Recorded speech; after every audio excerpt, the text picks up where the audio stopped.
예, 고맙습니다. 사실 우리가 부르고 있는 찬송가들은 다 서양곡들이고요.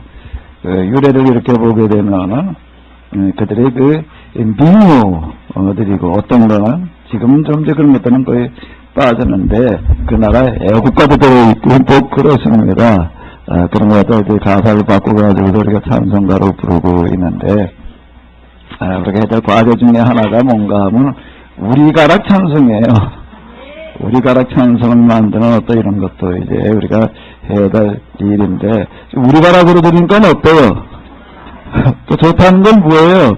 좋다는 게 뭐가 있는 거죠? 우리가락에는 뭐가 들어있어요?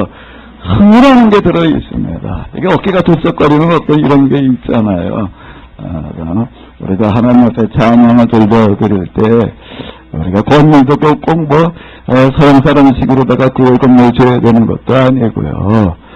우리가 찬양도 또 서양 사람들 그런 스타일로다가 해야 될 게 아니라 우리 스타일로다가 해야 될 그런 일인데 어쨌든 우리가 이런 데 관심을 가지고 해결해 나가야 될 줄로 믿습니다. 우리 하나님 말씀은 요한복음 6장입니다. 우리가 요한복음을 올 상반기에는 계속 공부해 나갈 거니까요.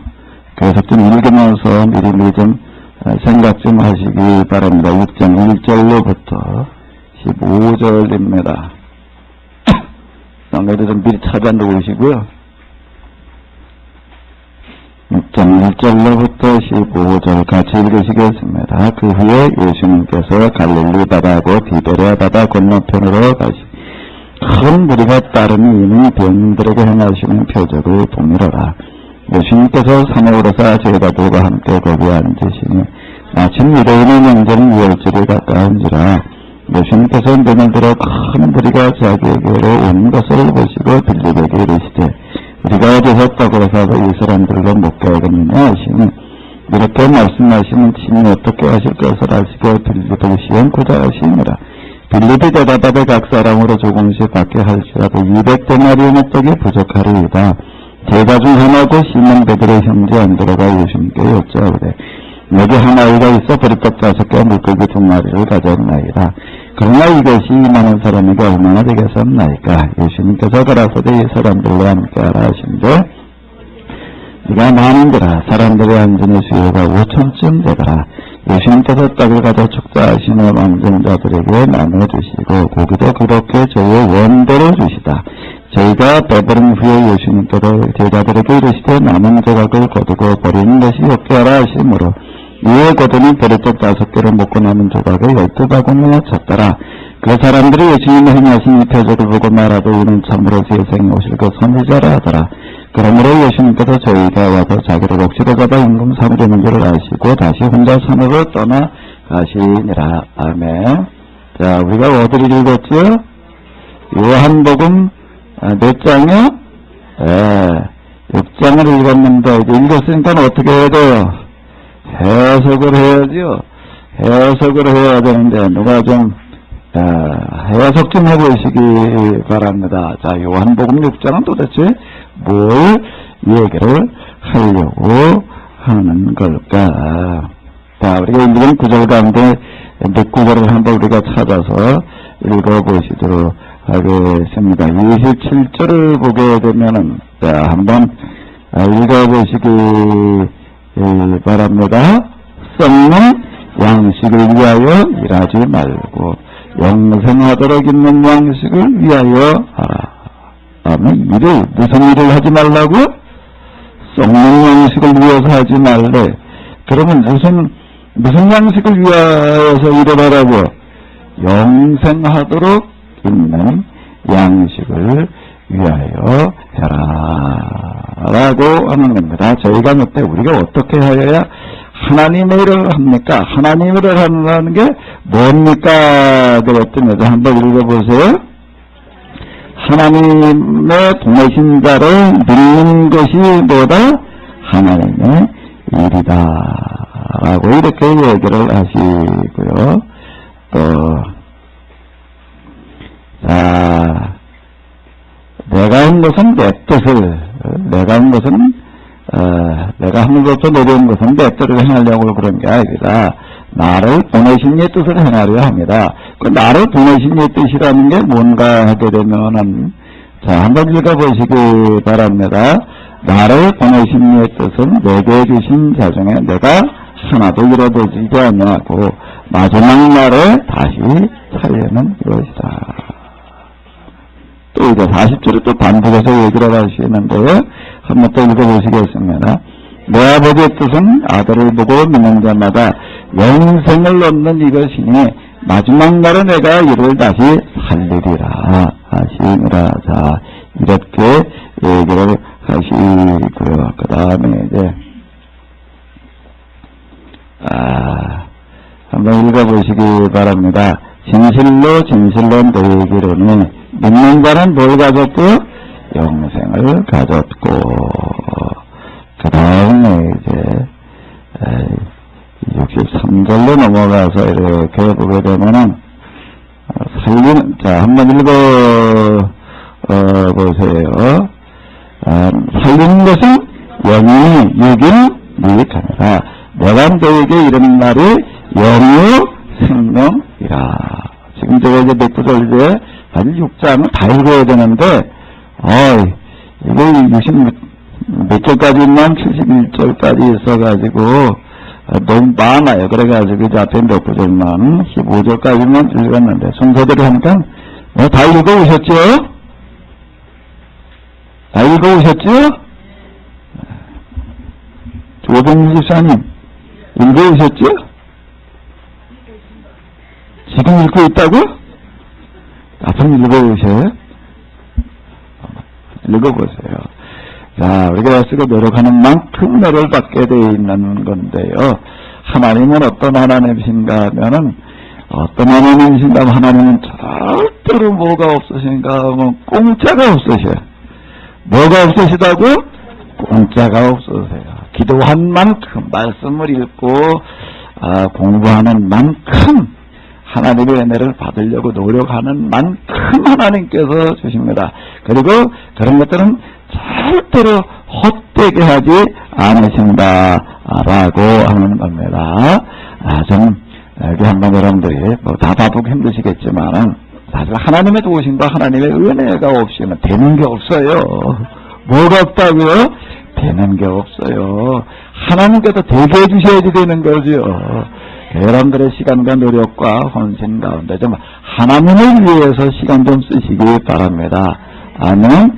이 자리에 오신 것도 절대 하나님께서는 헛되게 하지 않으실 줄로 믿습니다. 살리는 것은 영이니 육은 유익하니라. 영과 육 가운데 뭐가 중요해요? 영이 중요하죠. 육은요?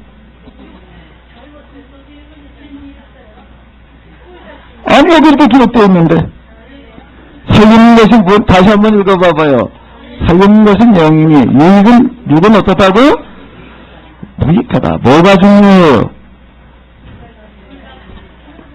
아니, 여기 기록되어 있는데. 이제 사실 우리가,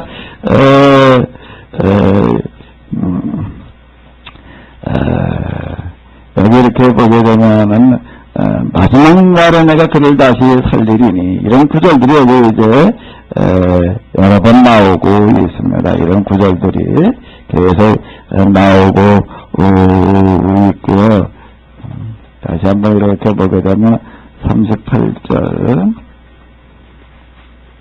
39절 내 뜻을 행하려고 하는 게 아니라 나를 보내신 뜻은 내게 준 자 중 하나도 잃어버리지 않냐고 마지막 날에 어떻게 하는 것이다? 살리는 이것이다. 자, 이런 구절들이 이제 나오고 있어서요. 얼핏 우리가 이렇게 보게 되면은 요한복음은 어떻게 일하라고 얘기를 하는가 하면 다시 한번 읽어보세요. 썩는 양식을 위하여 일하지 말고 뭐하는 양식을 위해서 일하라? 영생하는 양식을 위하여서 하라. 사실 저도 지금 얘기를 하고는 저도 이런 구절들을 어떻게 생각을 했는가 하면, 요한복음은 뭐를 중요하게 생각을 하는구나? 육과 영 가운데서 뭐요? 영을 중요하게 생각을 하는 거고, 그래서 요한복음을 어떻게 생각을 했나 하면 저도 영적인 복음. 제가 이제 늘 주머니에 넣고 다니던 조그만 그 포켓 성경이 하나 있었어요. 조그만 포켓 성경, 그 RSV, 영어지 RSV 때문에 그 성경이 이제 하나 있어서 늘 여기 넣고 다니고 뭐 이제, 그러고 했는데, 그냥 뭐 수시로 뭐 이제, 뭐 이었고 이제, 그때 뭐 버스 뭐 이런 거 많이 타고 다니니까 버스를 타더라도 앉아서 이게 한자 들여다보고 또 매일 나오고 그러고 뭐 이제 그러고 했습니다. 제가 제일 좋아하던 성경이 어느 성경인가 하면 요한복음이요. 제가 어떻게 생각을 했는가 하면 요한복음은 무슨 복음이다? 영적인 복음이다. 이게 무슨 영적인 뭐 이런 영적인 복음이다. 우리가 이제 일해야 될 게 무슨 일을 해야 되는 거로구나? 썩을 양식을 위해서 일하지 말고 무슨 양식을 위해서 일해야 된다? 영생하도록 하는 양식을 위해서 일을 해야 된다. 살리는 것은 영이니 뭐가 유익하다? 뭐가 무익하다? 육은 무익하다. 사실 저 이런 거 참 맞아. 진짜 우리가 영적으로 살아야 돼. 이래가지고 저도 영적인 거 많이 좋아했고 이래야 된다라고 이렇게 생각을 했습니다. 자, 그런데 이제 여기에서 이제 하나하나 이제 변화가 일어나기 시작을 하는 게, 제가 이렇게 수리산 따라 저 기도, 뒤에서 이제 몇 년 동안 40개월 기도하고 그러면서 이제 이게 바꿔지기 시작을 하는 거예요, 사실요. 계속 40개월 기도하면서 만난 하나님을 다시 만나는데, 어떤 하나님을 만났냐면 하비루의 하나님. 무슨 하나님은? 하비루의 하나님, 하비루이신 하나님. 을 제가 이제 여기서 다시 경험을 하는 거예요. 하비루라는 게 뭔가 하면 히브리의 하나님.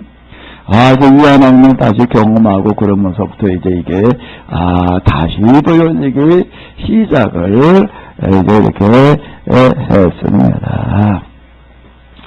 자, 이제 이, 요한복음을 보게 되면 에베소라고 하는 곳에서 쓰여지게 되는데요.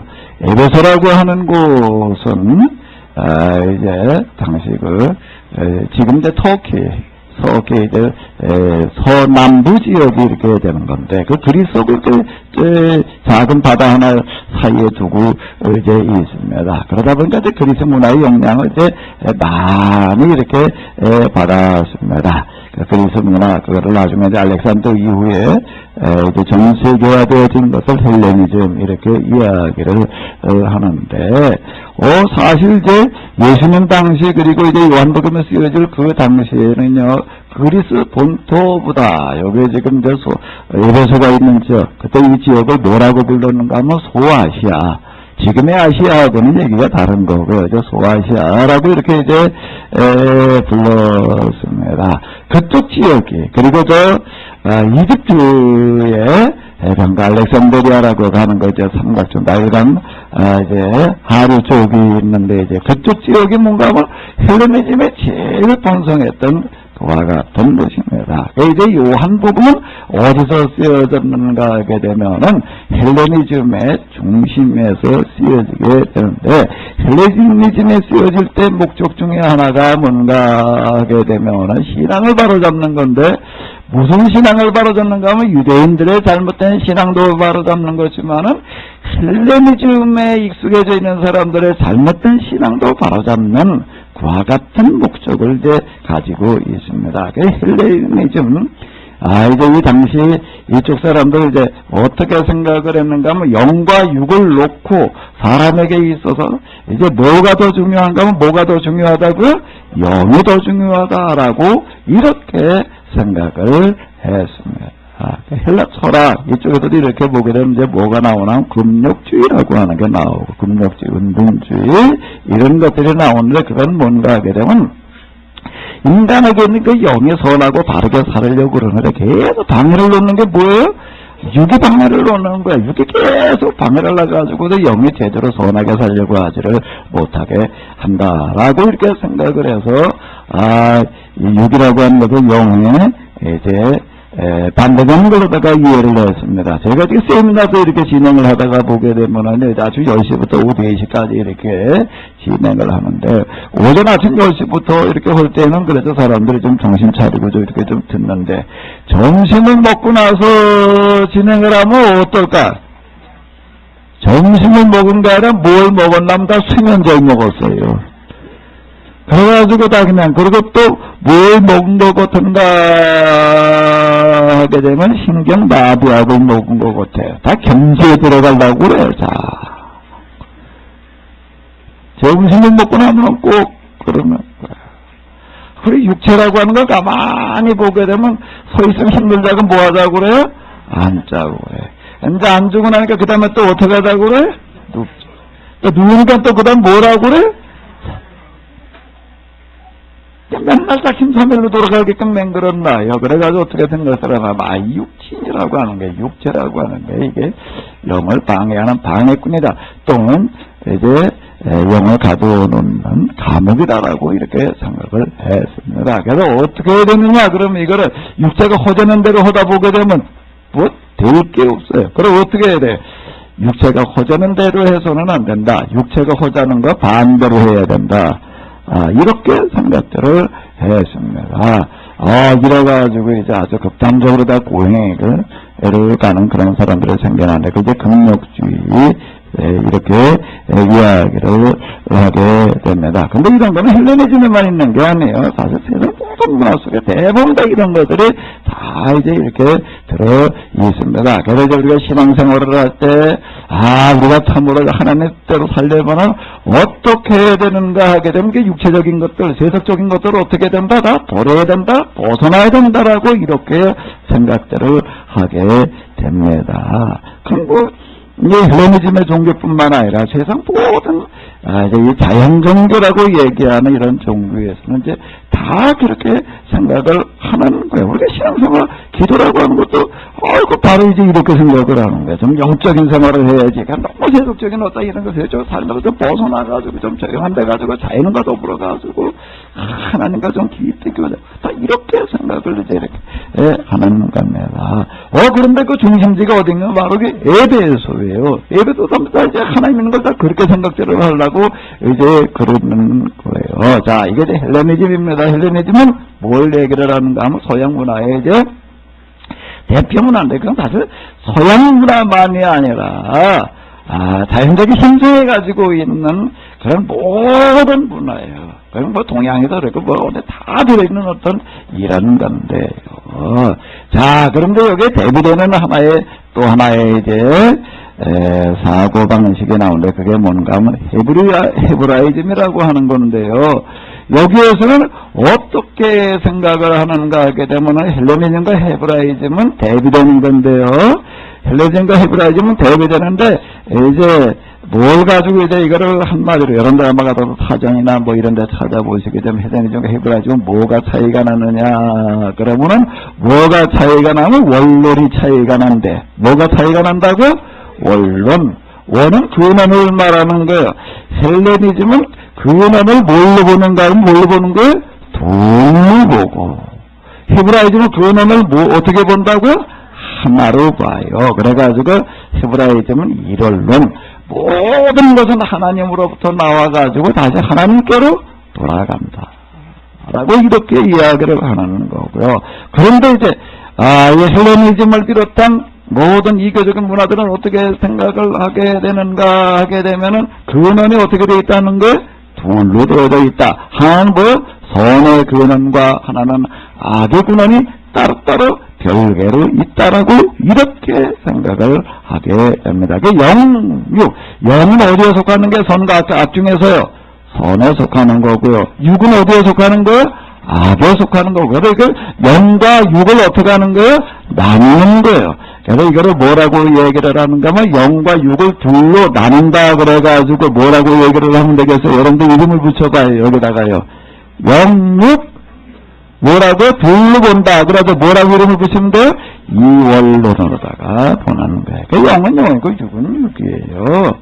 살리는 것은 뭐예요? 영이에요. 육은 뭐예요? 이익해요. 자, 썩어진 육체의 양식을 위해서 일하지 말고 무슨 일을 해야 돼요? 영생하도록 있는 양식을 위해서 일을 해야 되는 거예요. 아멘? 뭘 하면은 거예요, 지금? 뭘 하면은 거예요? 영육을 나눠놓고 생각하는 거가 맞다고 하면 하는 거예요? 그럼 뭘 하면 한 거예요? 금방 하면 한 거예요? 그렇게 생각하는 게 뭐라고? 헬레니즘입니다. 헬레니즘은 영과 육을 나눠놓고 생각을 해서 뭐가 선한 거라고? 영에 선한 거예요. 육은 어디에 속하는 거예요? 악에 속하는 거예요. 그래서 어떻게 살아야 된다고? 영을 위해서 살아야 돼요? 육을 위해서 살아야 돼요? 영을 위해서 살아야 돼요. 어떤 일을 위해서 일을 해야 돼요? 육의 양식을 위해서 일을 해야 돼요? 영의 양식을 위해서 일을 해야 돼요? 영의 양식을 위해서 일을 해야 된다. 이렇게 생각을 하는 겁니다. 그럼 여기도 그렇게 나와 있네. 저 어떻게 나와 있다고? 한번 읽어봐봐요. 썩어질 양식을 위해서 일하지 말고 무슨 양식을 위해서 일을 해라? 영생하도록 있는 양식을 위해서 일을 해라. 63절 금방 읽었죠? 한번 읽어봐봐요. 살리는 것은 영이니 여육은 뭐하다? 무익하다. 자, 도대체 그럼 이건 뭐야? 그럼 여기도 이렇게 한다는 얘기인가? 그러면 이건 뭐 힐란을 생각하는 대로 그대로네. 사실 우리는 그렇게 생각을 하게 됩니다. 그리고 맞아, 진짜 우리가 이렇게 살아야지 이렇게 생각을 하는데, 자, 다시 이제 요한복음은 어디서 쓰여졌다고? 요한복음은 어디서 쓰여졌다고? 에베소. 그럼 전에 지도로 다 보여드렸으니까 또 보여드리지 않을게요. 에베소에서 쓰여졌는데, 에베소는 무슨 문화권이라고? 헬레니즘 중에서도 그 중심지에 해당되어지는 거야. 그 시대에 있어서 헬레니즘의 중심지가 어딘가 하게 되면 알렉산드리아라고 하는 것과 에베소예요. 여기가 헬레니즘의 중심지. 여기 사람들이 이 사람들은 이런 문화 조사에 된다는데 예수님을 믿고 교회당의 사람들이 다 어떻게 생각을 하는가 하면 썩는 양식을 위하여 일하지 말고 영생하도록 있는 양식을 위하여 일하라. 이런 식이에요. 이런 식이에요. 살리는 것은 영이니 육은 무익하니라. 이렇게 생각들을 하는 거예요. 요한복음의 기록 목적 가운데 하나는 이렇게 헬레니즘으로 생각하는 어떤 이런 사람들에게 그게 아니다. 그렇게 생각해서는 안 된다라고 하는 것들을 이제 얘기하려고 하는 목적을 가지고서 이제 요한복음을 쓰게 되는데, 자, 요한복음 1장을 한번 이렇게 보시기 바랍니다. 한번 읽어보세요. 참빛꽃 세상에 와서 각 사람에게 비추는 뭐가 있었나니? 빛이 있었나니. 자, 한번 또 읽어보세요. 그가 세상에 계셨으며. 앞으로 가도 다시 이렇게 보거든요. 그라고 하는 건 뭐냐면 태초에 누가 계셨다고? 말씀에 계신다. 이 말씀에 하나님께 계셔서 이 말씀이 건 누구라고? 하나님이시다.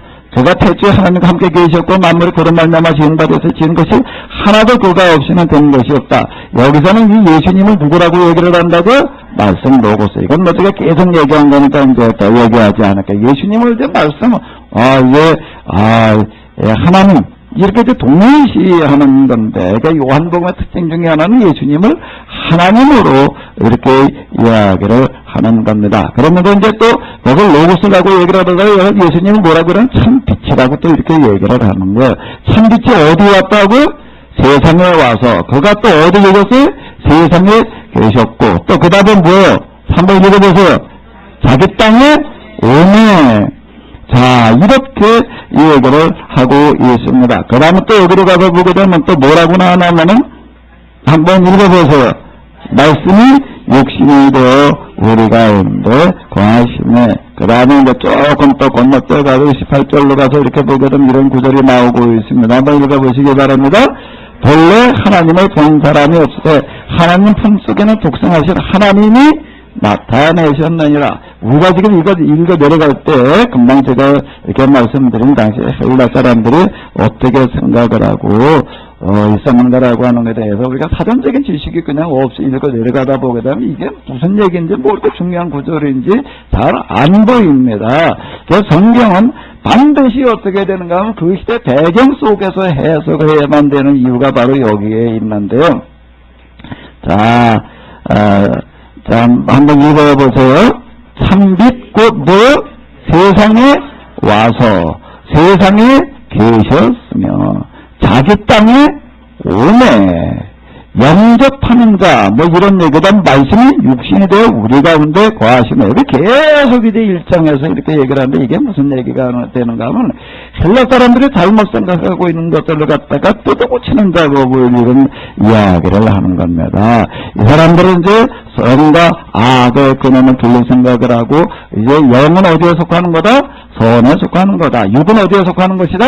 악에 속하는 것이다. 이렇게 생각을 했습니다. 그래서 하나님은 어떤 분이신가 하게 되면 어떤 분이에요? 영에 속하는 분이에요? 육에 속하는 분이에요? 육에 속하는, 영에 속하는 분이에요. 육하고는 관계를 가질 수가 없어요. 왜? 육은 악한 것이기 때문에 하나님은 어떻게 악한 거고 관계를 가질 수가 있어요. 근데 이 세상은 사람의 육체뿐만 아니라 이 세상에는 물질이라고 하는 것을 가만히 하나하나를 다 분석을 해보니까 어떤가 하게 되면은 이게 다 불완전한 거예요. 완전하지를 않아요. 이래가지고 이제 이 불완전하다라고 하는 것은 모순이다, 문제가 있다, 이건 악에 속하는 거다, 이렇게 생각을 했습니다. 그럼 이제 신이라고 하는 존재, 하나님 어떤 존재인가 하면 완전한 선이다, 완전한 선이려고 한다라고 하게 되면 세상 물질이라는 육체와는 관계를 가져서는 안 된다. 순수하게 뭐로만 존재를 해야 된다? 영으로만 존재를 해야 된다. 그럼 이 세상이라고 하는 거, 이게 불완전과 모순과 악이 지배하는 이런 세상이라고 하는 건 뭐냐?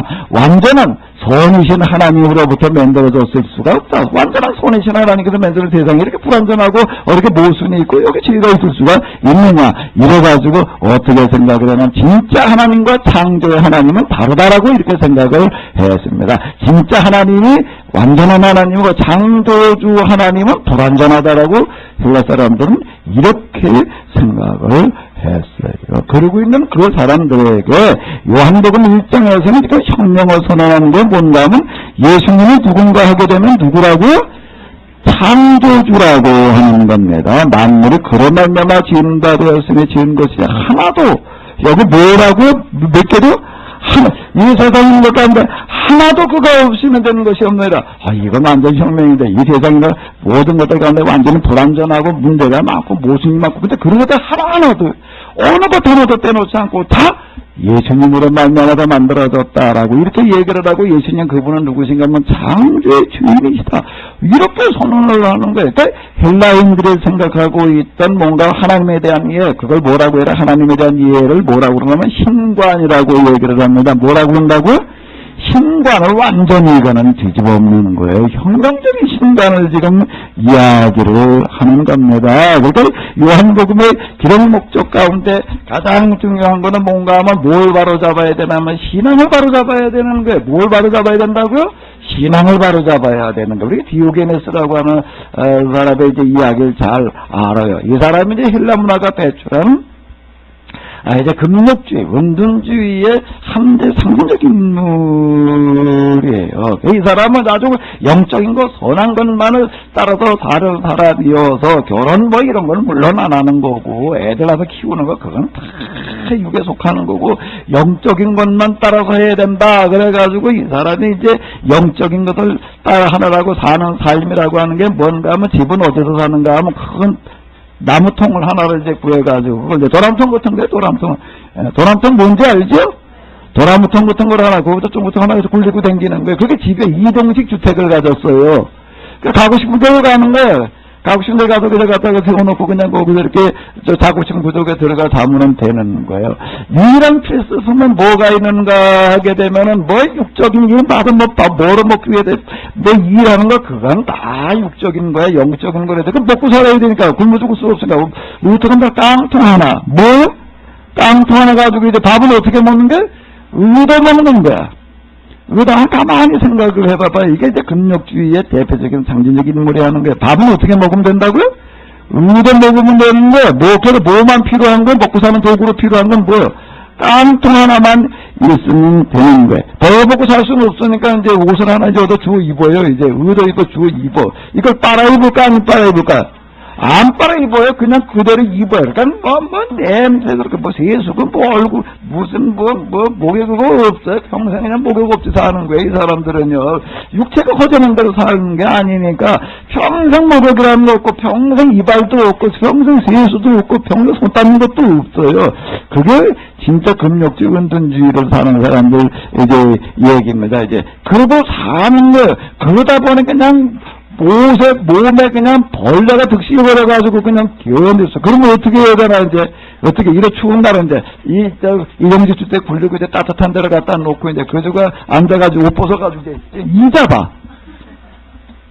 그가 알렉산더를 만나면 알렉산더가 이 사람 아주 온 세계상에 유명한 사람이었어요. 알렉산더가 그쪽 지역에 갔다가 그 유명한 디오게네스가 있다니까 그 사람 좀 보고 가자. 그러고 가봤더니 뭐라고 그러는가 그 꼴을 해가지고 앉아가지고 양쪽에 앉아서 이 잡고 있는 거예요.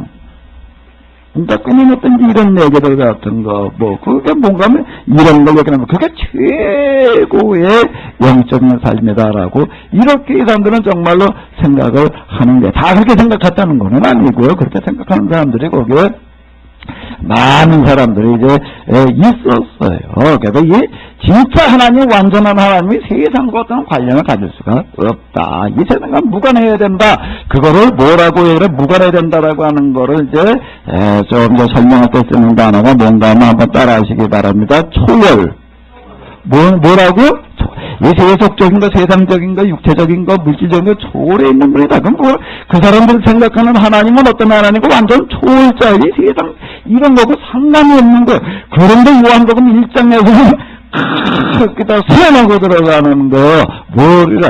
야 진짜 하나님 완전하신 하나님은 어떤 하나님이라는 거 세상을 만드신 하나님. 그 사람들은 창조주는 불완전한 신이에요. 그거는요. 이렇게 생각하는 거예요. 그런데 그들에게, 진짜 하나님은 세상을 만드신 하나님이다. 예수님은 누구이신가 하면 하나님이신데, 이 세상에 있는 모든 만물들 가운데 하나도 그가 없이는 만들어진 것이 없다. 난 세상에 있는 만들어진 것들 가운데 좀 목이 좀 없었으면 좋겠어요. 뭐요? 또 뭐 좀 없었으면 좋겠나면 뱀 좀 없었으면 좋겠어요. 이번에 우리가 여름에 풀 뜯으러 다니는데도요, 완전 무장을 하고 가야 돼. 일단 장화는 어디에 올려놓는 거. 그리고 바지도 두툼한 놈 입어야 돼. 그 다음 또 손에다 뭘 껴야 되나? 의무장갑 끼고, 왜? 더워 죽겠는데 그걸 왜 껴? 뱀 때문에. 이래가지고 어디 가면, 풀숲에 가면 뭘 하려면 일단 뭐가 겁나? 뱀 나올 것 같아가지고, 그냥, 어디 가도 바지언나라 갔더니, 이런, 메추리알 같은 것들이 쭈르르르 있더라고요. 이거 왜 메추리가 알을 안 왔나? 그랬더니, 메추리가 알을 안 왔을까? 나서라나 이렇게 보니까, 이게 조금 좀 부하게 생겼어. 뻘겋고, 그냥, 그러면, 이런 것들이다. 뭘까? 배말. 뭐라고? 배말. 그걸 보니까 또 김할 생각이 있을까, 없을까? 하여튼만 하고 싶지. 모기하고, 거기 가서 일을 하려면 그냥 이만 모기가 반에만 달라드는 거 아니에요. 얼마나 달라드는지 그냥, 뭐하고 뭐 좀 없었으면 좋겠어요? 모기하고 뱀 좀 없었으면 좋겠어요. 그런데 여기 보니까 뭐라고 하니까, 하나도 뭐가요? 그가 없이는 된 것이 이 세상의 모든 것들이 다 그분으로 말미암아 만들어졌다. 이거는요, 우리가 읽을 때는 그냥, 당연히 그렇지라고 생각되어지지만, 당시 그 사람들이 읽을 때에는요, 완전히 세상 뒤집어 놓는 그런 이야기가 되는 거예요. 이런 얘기들을, 그건 뭔 얘기가 되는가 하면 이걸 잘못된 그들의 그 신관을 완전히 뜯어고치는 그와 같은 이야기가 되는 건데, 그분이 참빛이라는 겁니다. 참빛은 어떤 빛이 참빛인가 하면 세상하고 상관없는 하늘나라에나 있는 무슨 거룩한 무슨 이런 거라고 생각을 하지 않고, 어떻게, 참빛이 어떤 게 참빛이라고요? 어떤 빛이라고 한번 읽어봐봐요. 세상에 와서예요. 그 다음에 또 세상에 계셨으며, 지은 바 되었으며, 자기 땅에 오매. 이런 이야기들이 뭘 말하나 하면 혁명을 선언하는 이런 구절들이 이제 되는 겁니다. 여기 히브리서고에서 요한복음은 이제 뭘 얘기를 하는가? 이런 헬라적인 사고를 가지고 있는 사람들에게 히브리적인 사고를 얘기를 하는 거예요. 그건 뭔가 하면 히브리적인 사고로 둘로 나누어 보는 게 아니에요. 영과 육을 따로 보는 게 아니에요. 영과 육을 따로 보는 게 아니라 뭘로 보는 거예요? 영과 육을 하나로 보는 거예요. 영이 먼저예요? 육이 먼저예요? 영이 더 중요해요? 육이 더 중요해요? 그건 그렇게 물을 수가 없어요. 그건 영이 육이고 육이 영이지 뭐 어떻게 나눠가지고 얘기를 해요. 이렇게 얘기를 하는 겁니다. 여기서는 이제 그 사람들에게 신앙을 뜯어고치는 이런 작업들을 하는 거예요. 여기 또 이렇게 보게 되면 뭐라고 얘기를 하는가 하면 아주 혁명적인 선언 가운데 절정은 여기에 들어 있습니다. 한번 읽어보시기 바랍니다. 말씀이 육신이 되어 우리 가운데 하나님께서 아예 뭐가 되셨대? 그 사람이라고 그러지 않고 육신이라고 그래놨습니다. 사람이라는 것과 육신이라는 것은 달라요. 사람은 이런 인격체를 말하는 단어고 육신은 뭘 말하는 걸까요? 육체를 말하는 거예요. 육체, 이 살을 말하는 겁니다. 살을 말하는 건데 하나님께서 뭐가 되셨다고요? 인간이 되셨다, 사람이 되셨다. 이렇게 얘기를 하는 게 아니에요. 뭐가 되셨다고요?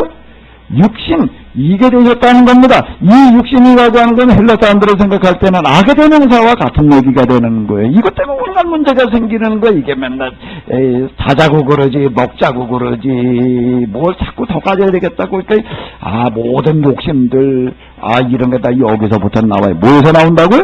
육체에서 나와요.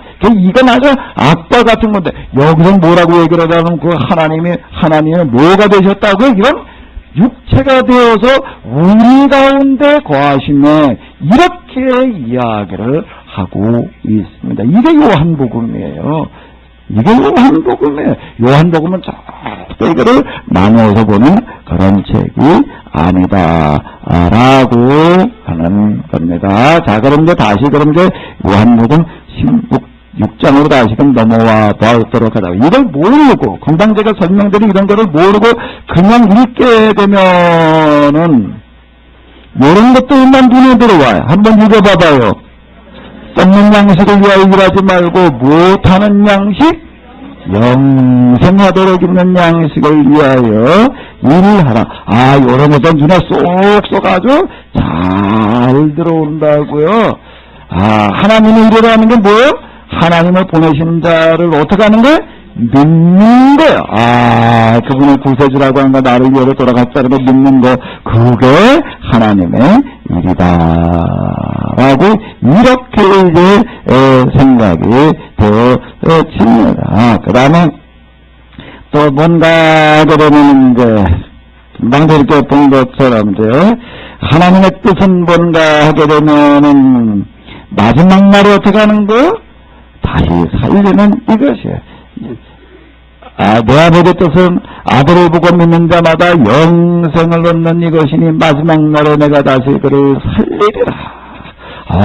예수를 믿는 거는 이제 이렇게 하는 거라. 이게 잘못하게 되면 이렇게 되는 건데, 그럼 요한복음 6장에서는 도대체 이런 구조들이 뭘 얘기를 하는 거냐라고 얘기를 한다면은 전체를 보고서 이해를 해야지 되는데, 자, 이 구조를 한번 읽어보시기 바랍니다. 우리가 있는가 한번 읽어보세요. 마침 의뢰인의 명절은 6월절이 가까웁니다. 요한복음에서 써내려가는 것은 공관복음에서 써내려가는 거고 순서라든지 뭐 이런 것들이 뒤바뀌고 그냥 그런 것들이 너무나도 많이 있습니다. 그건 왜 그런가 하게 되면 요한복음에서는 예수님의 뜻하시는 순서대로 뭐 이렇게 그냥 전달해 주려고 하는 전기를 쓰려고 그러는 게 아니라 뭔가 그대로 잘못된 신앙을 뜯어고치고 바로잡는 데다가 초점을 맞췄기 때문에 그랬는데요. 오병이어 역사를 예수님께서 이제 보리떡 5개 물고기도 말려가지고 수많은 사람을 살리시는데 언제 하셨다고?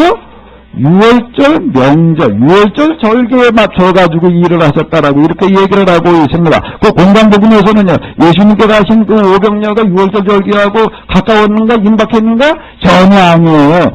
제가 여기서 이제 말씀드렸죠. 여기가 오병여, 여기는 뭐예요? 7병여. 그럼 여기 오병여 역사 일으키시고 난 다음에 돌아가시던 지역으로 가가지고 얼마 동안 계셨다고요? 최소한 4개월, 6개월 정도로 계셨어요. 그러다가 다시 돌아와가지고서 또 7병여, 그리고서 빌립보를 거쳐가지고 변화선을 거쳐가지고 그 다음에 갈릴리를 다시 와가지고서 이제 요단강 건너편으로 이렇게 올라가시고 그러고 하는데 최소한 6월절로부터 얼마가 떨어져 있나 하면 6개월 또는 그 이상 떨어져 있는 거예요. 그걸 요한이 몰라서 그러는 게 아니에요. 이걸 너무나도 잘 알고 있음에도 불구하고 그는 여기서 이게 전혀 다르게 얘기를 하고 있는데, 여기서는 뭐예요? 6개월 이상이나 떨어져 있었는데 오병이어의 역사가 요한복음에 와가지고도 보니까 언제라고? 마침 6월절에. 그럼 누가 한 소리가 맞아요? 마태복음이나 마가복음에서 하는 소리가 맞아요? 요한복음에서 하는 소리가 맞아요? 질문이 잘못되는 거예요. 그렇게 묻게 되면 뭐가 잘못됐다고요? 질문이 잘못되는 거예요. 지금 요한복음은 이걸 가지고 독특하게 말하려고 하는 그런 의도를 가지고 있는 겁니다. 자, 그럼 요한복음에서 얘기하는 것은 무슨 얘기가 되는가 하게 되면은, 예수님께서 오병이어의 역사를 언제 일으키셨다고? 6월절. 그 6월절 때 예수님께서는 뭘 하셨나? 오병이어를 하셨나? 공관복음에 보게 되면 아니에요. 오병이어 역사는 예루살렘에 오시기 최소한 6개월 이전에 하셨던 일에, 그 6월절 명절이 가까워져 가지고서는 무슨 일을 하셨는가 하게 되면 예수님께서는 뭘 하셨나? 제자들하고 같이 앉아서 식사를 하셨어요. 오병이어는 수천 명하고 같이 식사하는 건데, 6월절 식사는 제자들 12명 데리고서 예수님하고 13명이서 식사를 하신 게, 그걸 뭐라고 부르냐면 최후의 만찬. 뭐 그래가지고 성화 가운데 뭐 그거 있잖아요. 뭐 레오나르도 다빈치가 그런데 최후의 만찬이라고 그런 거 성화가 아주 이렇게 유명하는데, 요한복음은 오병이어의 수천 명이, 남자만 5,000명이니까 어린아이 여자까지 따지면 사실 최소한 10,000명 이상 되는 그와 같은 수라 사람들과 같이 식사하는 자리로 만들어 놓는 거가 뭔가 하면 6월절 식사 자리예요. 예수님께서 이제 제자들과 식사를 하시면 뭐라고 얘기를 하시는가 하게 되면 떡을 떼어주면서 이건 내 살이다, 너희가 받아 먹어라. 포도주를 따라주시면서 뭐라고 해야되냐면 이거는 내 피니, 너희가 받아 먹어라. 너희가 내 살과 내 피를 먹고 마시면 너희가 살리라. 이렇게 얘기하시는 자리가 이제 6월절 식사고, 이제 이걸 만나면 오늘 우리가 이제 교회마다 이제 성찬식을 한다고요. 그런데 여기를 이제 이렇게 쭉 요한복음을 읽어 내려가다가 보니까는, 이제 이 오병이어 역사 이렇게 시고 난 다음에 이게 뭔가 하면, 이제 너희가 나를 찾아오는 것은 표적을 본 까닭이 아니요. 여기 이제, 뭐한 구절이 있는가 하게 되면은,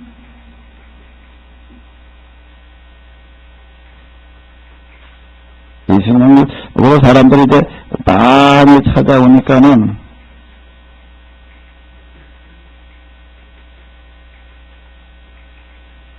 자, 한번 읽어보시기 바랍니다.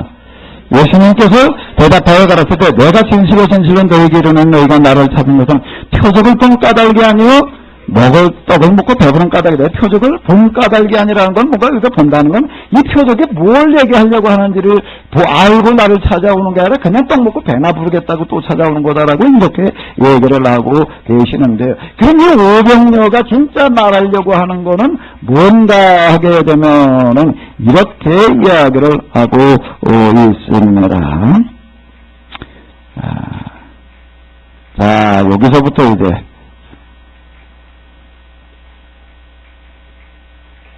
자, 여기까지를 이제 이어보시면 되는데요. 진실로 너희에게 이르노니 믿는 자는 영생을 가졌나니 내가 곧 생명의 떡이로라.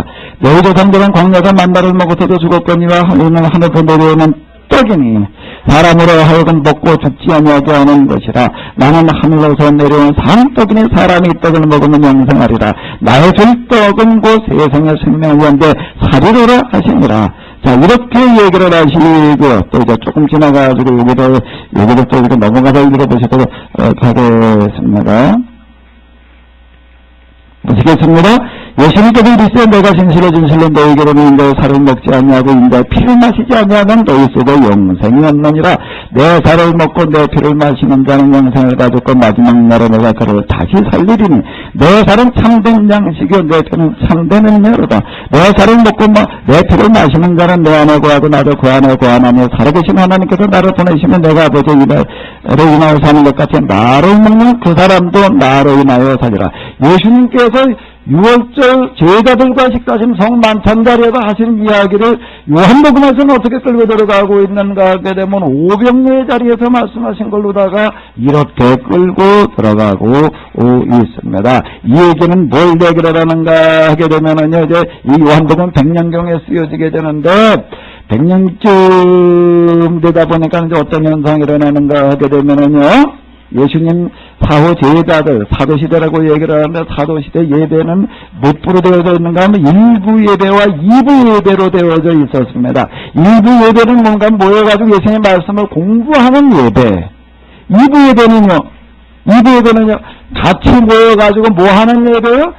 식사하는 예배. 그래서 그 식사를 뭐라고 얘기를 하는 건 공동식사, 그리고 아가페 식사, 애찬, 이렇게 불렀습니다. 그 식사가 예배였어요, 여기에는. 아니, 밥 먹는 게 뭔 예배야? 오늘 이제 끝나고 나서 밥 먹는데 그게 무슨 예배냐라고 이렇게 얘기할 수가 있는데, 이 공동식사라고 이렇게 부릅니다. 공동식사라고 하는 건 그 예배 참석한 사람이 같이 앉아서 밥을 먹는 거예요. 같이 앉아서 밥을 먹는다? 꼭 같이 밥 먹는데 밥 먹는 것 우리는 별거 아닌 것처럼 생각될지 모르지만, 그 당시에서, 거기서 공동식사라고 하는 거는 없는 문화예요. 뭐만 있는가 하면 만찬 문화라고 하는 거가 있는데, 만찬 문화라고 하는 거는 뭔가 하면 주로 먹고 살만한 사람들이 장로 귀족들이 모여가지고 이제 자기들 수준의 사람들 모아가지고도 잔치 벌리는 거예요. 만찬 식사는 있었지만 공동 식사는 만찬 식사와는 다른 얘기죠. 공동 식사는 뭔가 하면 수준에 비슷한 사람들 모아다가 하는 그런 식의 무슨 사교 친교성의 식사를 말하는 게 아니에요. 여기는 지유, 고한, 남녀, 노소, 어린애, 어른할 거 없이 다 모여가지고 같이 하는 식사를 말하는 겁니다. 그건 그 시대의 혁명이에요. 없는 얘기가 되는 겁니다. 그건 뭔가 하게 되면 그들이 우리가 믿는 하나님, 우리의 신앙은 이런 것이다라고 하는 것을 만천하에, 그리고 온 사람들에게 경험시키는 가장 좋은 방식이 뭔가 하면 공동식사인 거예요. 거기 어디 주인과 너희가 같이 앉아서 밥을 먹어요. 어림없는 얘기예요. 남자 여자 같이 앉아서 밥을 어림없는 얘기예요. 신분이 다른데 같이 앉아서 밥을 먹는다고? 어림도 없는 얘기. 더더군다나 거기 그 밥이라고 하는 건 여기저기 이렇게 식사 한 번 해가지고서 만드는 것도 아니고 밥을 싸가지고 오는데, 밥을 싸가지고 오는데 주로 누가 싸가지고 오는가? 그 다음 싸울 만한 사람이, 싸울 여유가 있는 사람이 싸워요. 싸울 여유가 있는 사람은 살만한 사람은 또 지위가 좀 있는 사람인 거예요. 이 사람들이 밥을 싸울 때 자기만만 싸우는 게 아니에요. 여유가 있으니까 거기 밥 못 싸우는 사람이 많아요. 우리 초등학교 옛날 다닐 때마다 밥 못 싸우는 애들이 절반 넘었어요, 시골서요. 그러니까 이제 좀 있는 사람들 밥을 싸웁니다. 바꿔 얘기를 하면 뭘 말하는 거예요? 지위가 높은 사람이 무슨 밥을 싸우는 거예요? 누구 밥을 싸우는 거예요? 지위가 낮은 사람 누굴 말하는 거예요? 노예의 밥을 싸우는 거예요. 세상에 찾아볼 수 없는 얘기가 되는 거예요. 신분이 좀 있는 사람이 노예의 밥을 싸다가 같이 펼쳐놓고 같이 앉아가지고 불러와서 같이 둥그라 똑같이 앉아 나눠 먹는 거예요. 이게 뭔가 하게 되면 우리가 믿는 하나님은 이런 하나님이다, 우리가 믿고 있는 신앙은 이런 거다라고 하는 것을 참석한 사람들에게 경험시키고 세상에 선언하는 거였어요. 이 예배는 대단히 중요한 거였습니다. 그래도 이걸 뭐라고 부르는가 하게 되면 뭐라고 불렀다고요? 공동식사라고 하는 아주 대단히 중요한 거예요. 그걸 가지고도, 교회 다니는 사람은 저렇게 하는 사람들이야, 저런 사람들이야. 그거보다 더 확실하게 보여줄 수 있는 게 세상에 없는 거예요, 그때는요. 아멘? 이걸 얘기를 하는 거예요. 그런데 이제, 이게 50년, 60년, 70년, 80년, 100년 지나가면서는 어떻게 해야 되는가 하면, 이 예배가 뭔 예배 중심으로 가는 거예요? 일부 예배 중심으로 가는 거예요. 일부 예배 중심으로 가는 거예요. 2부 예배는 이제 뭘로 되나요? 뭘로 되어져 가는 거예요? 우리가 지금 지키는 성찬식으로 이제 바뀌어져 가는 거예요. 뭘로 바뀌어져 간다고요? 성찬식으로 바뀌어져 가는 거예요. 성찬식으로 바뀌어서 기념하라라고 하는 걸 뭔가 하면 이제 그 다음에 와가지고서, 예수님께서 우리를 위해서 이렇게 돌아가셨다. 그래서 우리를 대신 죽으신 예수님의 살과 피, 이거 상징적으로 다 이렇게 이제 받아 먹으면서 이제 우리가 이걸 통해서 구원, 이렇게 바뀌어가는 거예요. 공동예배 정신이 사라져가는 거, 이거를 보면서 사도 요한은 무슨 얘기인가 하게 되면, 우리의 이 예배 정신은 뭐가 살아나야 되는 거라고요? 공동 식사 정신이 살아나야 되는 거다. 그래서 성만찬 자리에서 내 살을 먹고 내 피를 마시는 자는 살리라라고 하는 거, 그 말씀을 어디서 하시는 거예요? 이 제자들하고 모여 앉은 자리에서요? 아니에요. 어디서 하시는 거예요? 오병이의 자리에서. 오병이라는 게 뭐예요? 고기 먹을 게 없는 사람들, 수많은 사람들, 그 사람들 먹어주시는 그 자리에서 이 말씀을 하시는 거예요. 그렇게 끌고 들어가는 이야기가 되는 겁니다. 그래서 우리가 해야 될 일이라고 하는 거, 성만찬은 절대로 이거 성탄식이라고 그러는데 그렇게 그냥 예배 의식으로 진행해야 될 일이 아니다. 제가 우리 교회는 성탄식 별로 안 해요. 별로 안 하는 이유는 제가 여기에 있습니다. 지난번 때 우리가 뜯어 고쳤어. 그나마. 어떻게 뜯어 고쳤지? 아예, 뭘? 떡이 뭐 이런 거 하나 가지고 가라? 아예 한 덩어리 가지고. 그 다음 지난번 성탄식 때도 뭐 나눠드렸어요? 요만 도토리 같이 많은 게 아니라 뭘? 아예 종이컵을 갖다 하나씩 갖다 뭘 따라드렸어요? 다 잊어버리셨는가며? 식사가 곧 뭔가 하게 되면 성찬 정신이 본래요. 이게 나중에 가가지고서 이게 뭔가 하면 이 성례전이 이게 구원받는 무슨 착수 얘기라는 식으로다가 지금 이렇게 가고 있고 전주교도 진짜 미사 중심의 예배가 이렇게 되어져 있는 건데, 요한복음 여기에 지금 제정이 되는 이야기가 되는 겁니다. 아멘. 이거 요한복음에서 얘기하려고 하는 어떤 이런 거. 아니, 그러면 가만히 있자. 그건 뭐 어떻다고? 여기 가만히 보니까 무슨 얘기가 금방 나왔죠? 여기 이렇게 보니까. 그럼 이건 뭐야, 그러면? 한번 읽어봐봐요. 살리는 것은 영이니 육은 유익하니라. 내가 여기 이런 말이 영이요. 그 다음에 뭐라고? 생명이니라. 또 그 다음에 27절 아빠 읽었잖아요. 자, 한번 읽어보세요. 썩는 양식을 위하여 일하지 말고 뭔 양식을 위해서 일을 하라? 영생하도록 있는 양식을 위하라. 이 거룩이라고 하는 거, 거룩함이라고 하는 거에 대해서요, 이게 이스라엘 역사 교회사를 이렇게 놓고 보게 되면은 잘못된 길로 가는 가장 중요한 역할을 하는 게 뭔가 하게 되면, 거룩함이 뭐가 거룩한 거냐라고 하는 것에 대한 이해의 부분이었어요. 이걸 어떻게, 뭐가 거룩한 거냐라고 하는 거가, 뭐가 영적인 거냐라고 하는 게 중요한 건데, 이거를 자꾸 어떻게 생각을 하는 거예요? 헬라적으로 생각을 하는 겁니다. 영적인 거, 세상부터 소홀하는 거, 좀 뭔가, 이제 아주 조용하게 그냥 이제 이 세속적인 걸로 떠나는 어떤 이런 거를 영적인 거, 그리고 거룩한 거라고 이렇게 생각을 하게 되는데, 그 제가 이제 그 교회사 써먹은 제인여기 이런 데서는 뭐라고 얘기를 하는가 하면, 기독교 역사를 가장 잘못 가게 한 제1등 공신이 뭔가 하게 되면 수도사들이다. 헬라 은동주의, 디오게네스를 흉내내는 어떤 그런 게, 그게 거룩하게 사는 거다라고 이렇게 생각을 끌고 간 게 그게 가장 큰 주범이었다라고 제가 이제 이렇게 얘기를 하는 건 바로 여기에 있습니다. 거룩한 거에 대한, 영적인 거에 대한, 영생에 대한, 썩는 양식에 대한, 육에 대한 개념이 달라요. 개념이 달라요. 헬라인들은 이걸 가지고, 이 살덩어를 가지고 육이라고 이렇게 부르는 거고, 이게 썩는 양식이라고 이걸 위해서 사는 걸 가지고 이렇게 얘기를 하는 겁니다. 영적인 이런 걸 떠나가지고서 거룩하게 초월적으로 디오게네스 뭐냐고, 깡통이나 들고 들고. 아니, 그럼 뭐 밥 주는 사람은 뭐야? 또, 의뢰먹어가면서 그러다가 그 깡통도 집어 던져버렸어요. 이거 버려야 되겠다. 그러면 깡통도 안 가지고 다녔어. 이제 디오게네스의 1라운드에 살면 뭔가 하면 깡통 가지고 다니는 사람이고, 2라운드는 깡통도 안 가지고 사는 사람이에요. 어느 날 목이 말라가지고 겨울에 들어가지고 깡통에도 물을 먹다 보니까, 뭐가 또 와서 물을 먹긴 하면 개가 와서 물을 먹는데, 개는 뭐 가지고 물을 먹나? 그냥 입 대고 그냥 먹고 있거든요. 개가 물 먹는 걸 가만히 보고 자기 깡통을 퍼먹다 보니까 자기가 개만도 못해. 개는 자기가 가지고 깡통도 없이 먹고 살거든요. 그래서 그 다음부터 깡통도 내버렸대. 그리고 그 다음에는 어떻게 하는 거예요? 그냥 개 모양으로. 자, 경유학파라고 이렇게 이야기를 합니다. 그렇게 얘기를 하는데, 자, 헬라인들은 그걸 영적이라고, 그걸 거룩한 거라고 그러는 거. 히브리인은요, 뭘 히브리인이라고 그러는 걸까요? 뭘 히브리 문화라고 하는 건 뭔가 하게 되면은, 우리가 정말로 거룩하게 사는 것은 뭔가 하면 세상을 살아가다 보게 되면 사람은 다 똑같이 태어나지를 않아요. 생거도 다르고 키도 다르고 그 다음에 힘도 다르고 능력도 다 달라요. 똑같은 걸 가르쳐서 어떤 사람은 빨리빨리 이해하는 거 하게 되면 어떤 사람은 제가 교회도 이렇게 보게 되면 제가 맨날 이렇게 얘기를 해도 이건 내년으로도 뭔 얘기도 못하는 사람이 있어요. 어떤 사람은 한번 딱 들으면 그렇구나 되는 사람이 있고 이게 다 달라요. 다 달라요.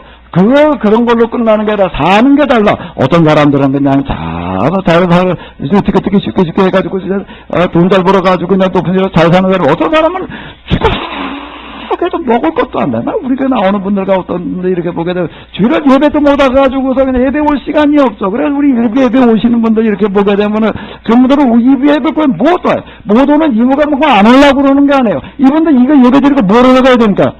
일하러 가야 돼. 이렇게 해가지고 큰 돈 많아. 그것도 안 해요. 먹고 사는 것도 안 돼요. 얘기 들어보면 가보면 그렇게 사는 사람이 있어요. 자, 그러면 히브리 사고에서 영적인 거, 거룩한 거라고 하는 거는 뭔가 하게 되면 조금 힘 있는 사람, 헐만한 사람, 여유 있는 사람이 어떻게 하는 거예요? 힘이 없는 사람, 자기 힘으로는 도대체 뭐 어떻게 하는 사람인가? 지금 저도 이게 특별히 지금 이쪽에 다니다 보면 제일 많이 눈에 띄는 사람 중에 하나, 걸어서 이렇게 다니다보면 제일 눈에 많이 띄는 사람 중에 하나가 뭔가 하게 되면은, 그 할머니들이, 유모차, 근데 꼭 유모차더라고요. 유모차도 꼭 무엇이 싣고 다닐까? 그럼 무슨 종박스 같은 거, 그건 뭐 많이도 유모차도 실어봐야 얼마나 싣겠어요.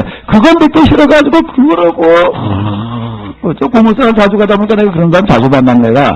거기 와가지고 내가 얼마나 봤나, 그러니까 거기다 뭐라도 치그나 끌고 와가지고, 어떨 때 500원, 좀 많이 끌고 오면 1,000원. 그 다음에 하루 그거 얼마나 버나, 많이 벌어요, 5,000원 번네. 그럼 하루 참, 그 다음 돌고 앉으면 그렇지 않은 거예요. 참, 이건 어떻게 해결을 해야 돼? 어떻게 해결을 해야 돼? 어떻게 지가를 짓고 지가라도 할 일이지.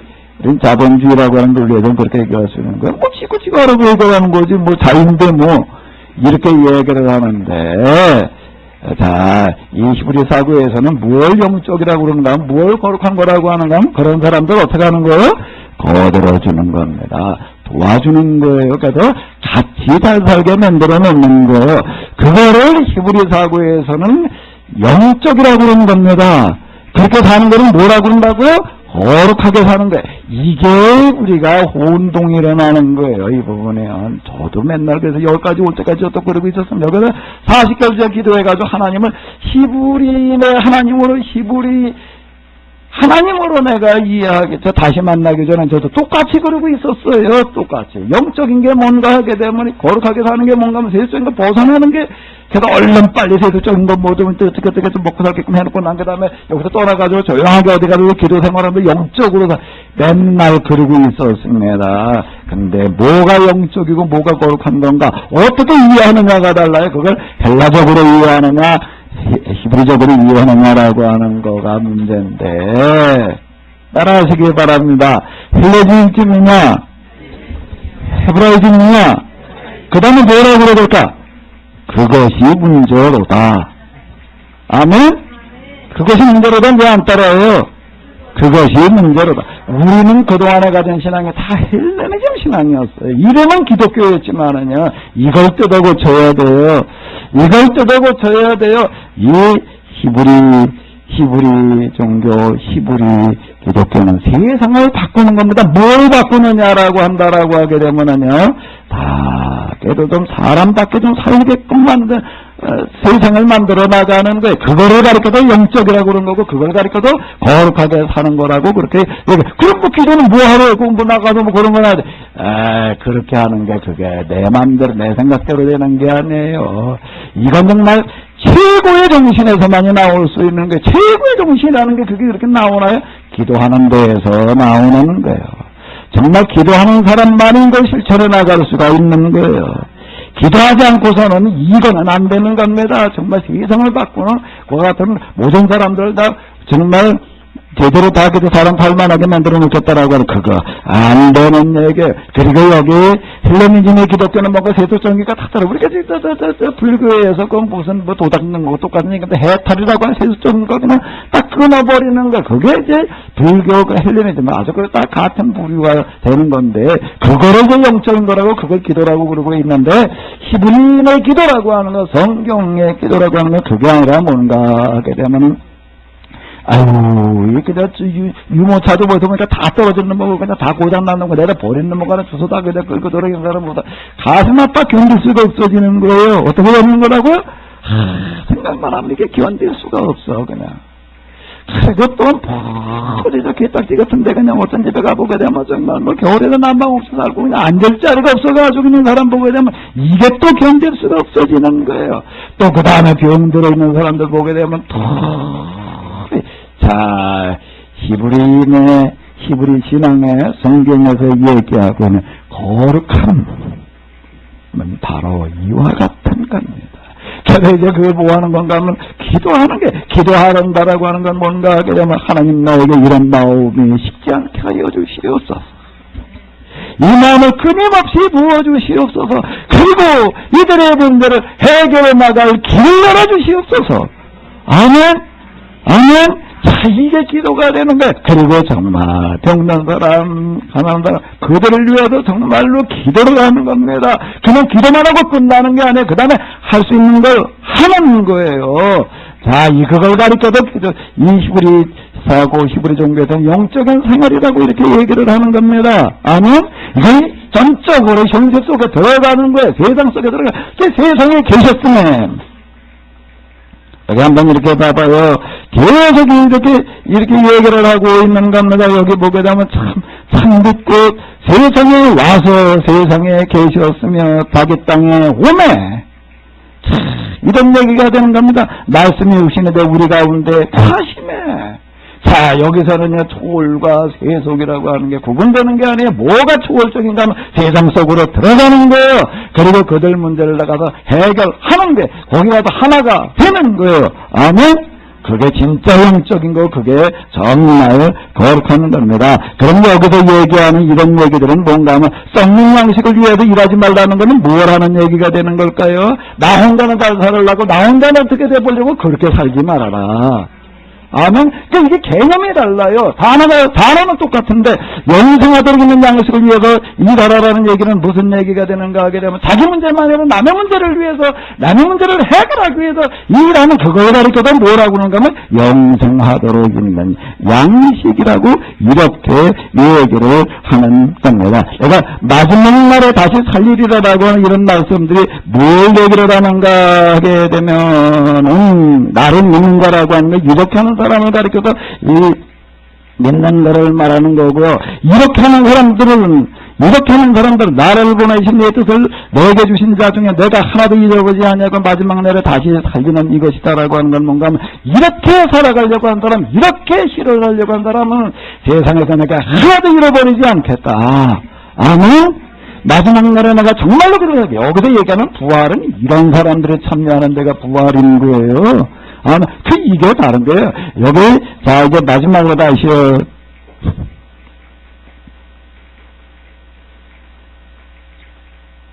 이거 한번 또 읽어보세요. 살리는 것은 영혼이 유익을 유익하니라. 이걸 헬라적으로 해석을 하고 할 수 있고 히브리적으로 해석을 할 수가 있습니다. 헬라적으로 해석을 하게 되면 영혼만 중요해. 육체까지 가서 별것도 아니야. 영적인 정신적인 이렇게 나가게 되면 헬라적인 해석이 되는 거고 히브리적인 해석은요. 살리는 것은 영혼이라고 하는 게 뭐라고요?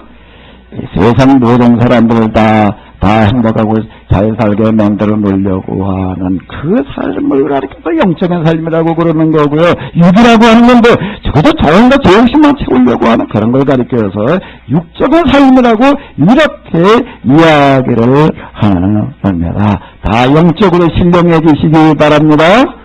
신령해지시기 바랍니다. 다 거룩해지시기 바랍니다. 자, 이 시간에 우리 좀 찬양 좀 하시겠습니다. 아주 영적인 찬양은 헬라적으로 보게 되면은요, 그게 뭐 영적인 거야. 뭐 좀 이렇게 얘기할 수 없다. 히브리적으로 보게 되면은 아주 영적인 찬송이에요. 영적인 가사가 이 가사예요.